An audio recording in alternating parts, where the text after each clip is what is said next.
Bonjour, Frédéric Naïm, avocat au barreau de Paris. J'interviens en droit des affaires et en fiscalité.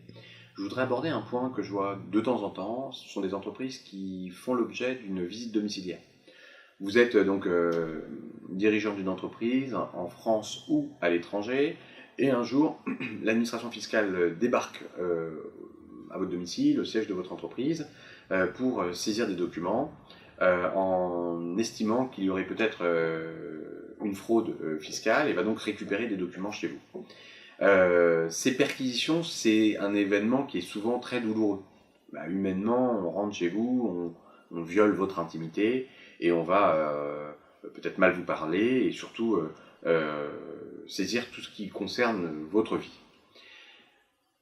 Au lendemain de cette visite, souvent, moi je vois des dirigeants d'entreprise qui n'ont pas le réflexe d'aller contester cette visite domiciliaire, en se disant que n'ont pas la conscience que peut-être que des choses ont été effectuées en illégalité de leur part, ou en se disant, en étant un peu défaitiste et en se disant il n'y a rien à faire et on laisse tomber. Le délai de contestation de ces visites, c'est un délai assez court. Moi, le conseil que je donne, de manière systématique, c'est de contester la perquisition, donc l'ordonnance, et de contester également le PV de visite. Ça passe obligatoirement par l'aide d'un avocat. C'est une nécessité parce que c'est très technique. On peut très bien initier cette procédure, vous pouvez très bien initier cette procédure, puis ensuite vous en défaire au bout de quelques mois, donc y renoncer et vous désister de ce recours. Mais le délai de contestation est tellement bref que le temps de reprendre vos esprits, vous avez quand même intérêt à faire un recours à titre conservatoire et ensuite de réfléchir à l'opportunité ou l'intérêt de le maintenir.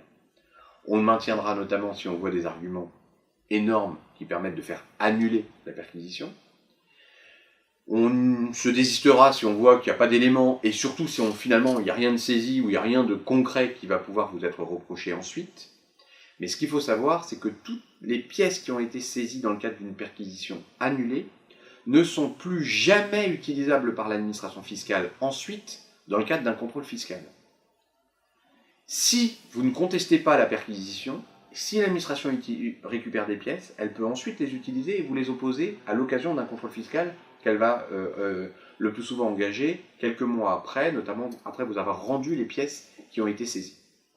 Donc la première réaction lorsqu'on fait l'objet d'une visite domiciliaire, c'est de contester cette visite domiciliaire et de faire examiner par un avocat les chances de succès. Et vous savez, des fois, on a des moyens de droit qu'on ne voit pas comme ça facilement, mais qui finalement aboutissent réellement à l'annulation de cette perquisition.